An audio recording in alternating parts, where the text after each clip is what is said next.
Hello, you. It's me. And before I get into the whole Kristy live that she did, that was incredibly lengthy, um, I wanted to discuss something really quick in regards to somebody who had written me in the comments, who had talked about them having an antisocial personality disorder and that it was due to environment or surroundings. And environment surroundings can include trauma. It can include abuse and neglect. It can include a lot of things.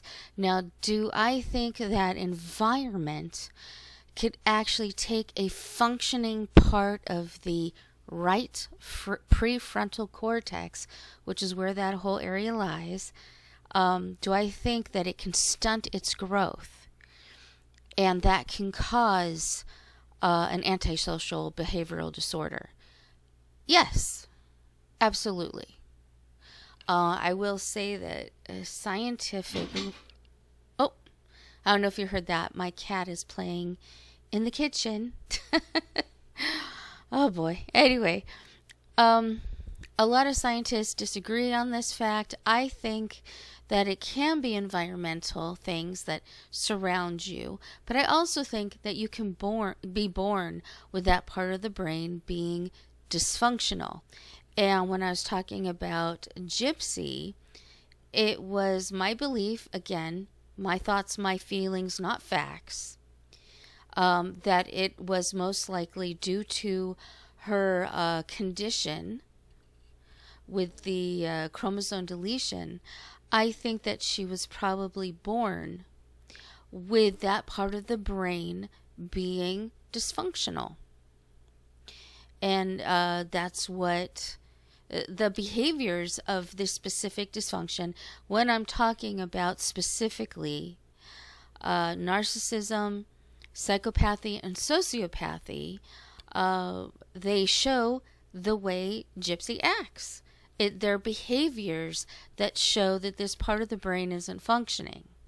Now, do I think everybody is born that way? No. I do agree that, heavy traumas, abuse, neglect, all can cause that part of the brain to stop functioning, stunt its growth. So yes, I agree with you on that. I am not disagreeing at all. But I do think specifically in Gypsy's case, I believe, again, my thoughts, my opinions, not facts, that she was born with that part of the brain, the right prefrontal cortex. She was born with that part of the brain dysfunctioning. And I think it's so dysfunctional that there's really no way to fix what's broken.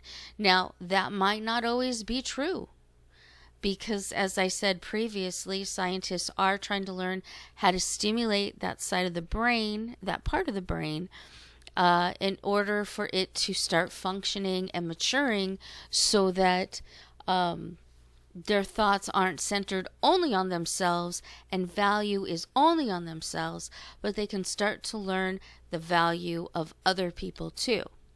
And the reason why I say maturity, letting it grow and mature, is because the dysfunction that stops, it stops at the point of maybe a 2 or 3 year old, with the mine, me, that's mine, gimme, gimme, gimme. That's where it seems to halt. And therefore, it doesn't grow and mature to another level where someone says, oh, wait, that's yours. Oh, yeah, you're sad. I'm so sad for you. I see value in you as much as I do in me. So I just wanted to clear that up. I hope that cleared things up, that yes, environmental factors can also stunt the growth of your brain. And so can you be born with dysfunction in your brain. It could be both, it could be either. But I do believe that they both are very valid theories. So, okay, so now let's move on. We're talking about Kristy's live. Now, and thank you, Morgan, Elena, for putting those out there. She put in a part 1 and a part 2. I watched them both twice, trying to get something from this live. And I'll tell you honestly, I really didn't get anything. The only thing that I feel like I really got out of it is that Kristy was open enough to hear about Gypsy and how her and her minions are stalking people. And Kristy seemed open to hearing that, but not necessarily accepting that that's what's happening, and she would have to look into it further. That's pretty much what I got out of that whole thing. I believe that some of the creators who were on that live were people who had been stalked and doxxed and all that, and apparently getting phone calls, all sorts of crazy things, by Gypsy and her crew. And Kristy was open to listening, at least that much. I don't know if that means anything or not. I don't know if she was just appeasing them. But that's really all I got out of it. I really didn't, they said Gypsy did this. Oh, okay. And Gypsy was doing that. You don't think that's right, do you? Oh, no, I don't think that's right at all. That's pretty much like the whole conversation. If you got something more out of it, if you watched it or watched part of it, if you got something more about it, please let me know, because I just really didn't get anything. I did get the impression that Kristy is aware that Gypsy is hard to deal with, even without all the whole murdering thing and all that. That she's selfish and hard to deal with. I really didn't hear anything else. Maybe I missed it. That's why I listened to both of them twice. That's why I started to kind of doze off on both of them, because I really didn't see much. I got the impression that maybe Kristy is aware of Gypsy to some degree. And I wonder, because her parole is supposed to be ending very, very soon. I have suspected, like a lot of people have suspected, that Kristy doesn't necessarily want Gypsy living with her anymore.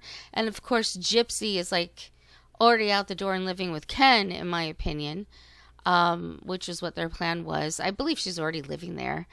I could be wrong, but she seems to always be there, and not necessarily always with the baby.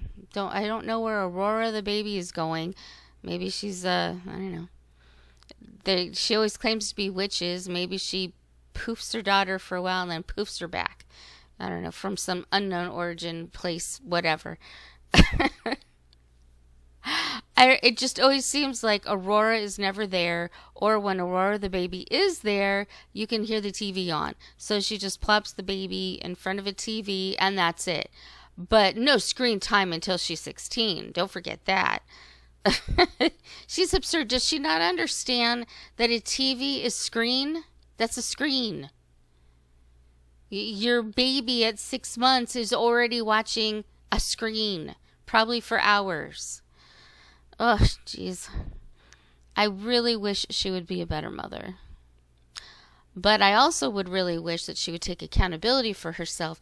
If she took accountability for her part to play in the unaliving of her mother, then I think everybody would feel at least 2% better about her. Problem is, she's also a see you next Tuesday. And I think that is because of the dysfunctional brain caused by the microdeletion. That's my opinion.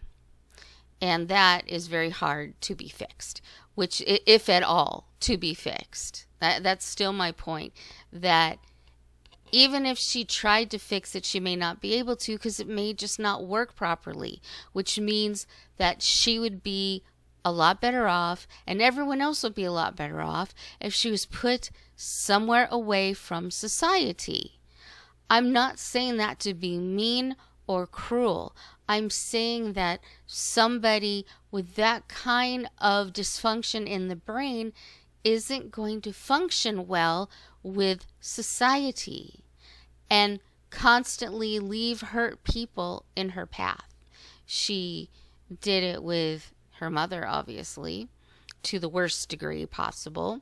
She did it to Nick. She did it to Ryan. She may do it to Ken. She's probably done it to her parents. She's probably done some things to me that we are not privy to, nor do we need to be. But you notice that her family isn't in anything. It's just her and Ken and the baby that you can't see but you can sometimes hear, or the TV. So I know Toddy One Skip is doing a little countdown, which is kind of funny. I'm sure Gypsy's doing a countdown too. She's letting everybody know she's gonna party it up on the day or day after parole ends. That should be interesting. Wouldn't it be so ironic if she's out there partying it up with Bree and whoever, and she ends up getting arrested and going back to jail because she got a little too partied up? That would make me laugh.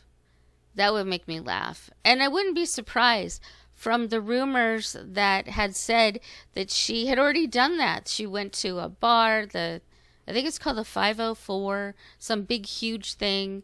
She went to a bar there, she drank, she was flashing her boobs around. So, and that's when she's on parole. Although that is rumor. So I can't say that that's factual or not. But the funny thing is I could absolutely see Gypsy doing that. So it ought to be interesting to hear the reports of what she does do when she's going out and having her little celebration. So I guess we'll have to just wait and see. Now, a lot of people are talking about her having to be careful because as soon as parole ends, federal charges can be pursued after that. Once the state stuff is over with, federal can come in and charge her with, maybe like premeditated first-degree murder. I don't know if that's going to happen. I think it would be interesting if it did. I think it would be justice being served. But I'm not going to bank on it because, like I said, she's gotten away with so much. And she just keeps going. She just keeps going. They keep letting her. But it'd be interesting if somebody federally outside of the whole Louisiana, Missouri areas, outside of that, could look at it from new eyes, new perspective, and charge her what she should have been charged with in the first place. Maybe she wouldn't get the sweetheart deal this time if it's out of those states. Maybe, like I said, justice could be served. So I guess there's always that hope. I would like to see the baby Aurora grow up to be a good kid, a normal kid. I don't think that'll happen with Gypsy around her because Gypsy keeps wanting all the attention. Gypsy could actually do what she accused her mother of doing, Munchausen by proxy. I could see Gypsy actually doing that to get attention for herself. And that's not a good thing. Not a good thing. But I guess we'll just have to wait. It's less than a week away. Oh, yeah, we'll just have to wait and see. And if you celebrate Juneteenth, then I guess happy Juneteenth. I'm not real knowledgeable about Juneteenth, but hey, it's a holiday. We should learn it, get to know it, and have a barbecue. It's summertime, or nearly. So go and enjoy yourself. I don't know if it's in memory of people that were slaves or gotten hurt or what have you. It could be. And if that's the truth, then, remember people. The best thing to do in any holiday, remember the people who were there before, who had to fight to get you where you are today. You can do that on Labor Day. You can do that on Independence Day. You can do that on Memorial Day. While you're having your barbecue, while you're having a good day, while you're swimming, while you're hanging out with friends and family, whatever you do, just remember that it was a hard climb to get to where we are right now. And appreciate the people that came before to make it happen.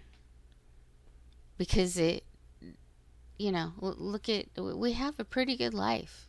Yeah, we're having riots. Yeah, we're having other stupid things happening. Yeah, there's bad people. Yeah, there's good people. But we've still come a long way. And we should not forget that. And justice for Dee Dee. Justice for Nick. Justice for Stephanie, Nick's mother. And at this point, maybe justice for Aurora, too. The baby. I don't know. You tell me what you think.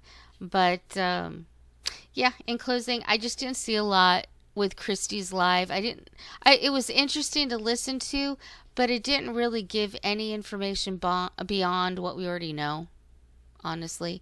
So what we're just going to have to do is sit back, watch, and see what happens. Get your popcorn out. Anyway, thank you for listening, and that is all I have to say.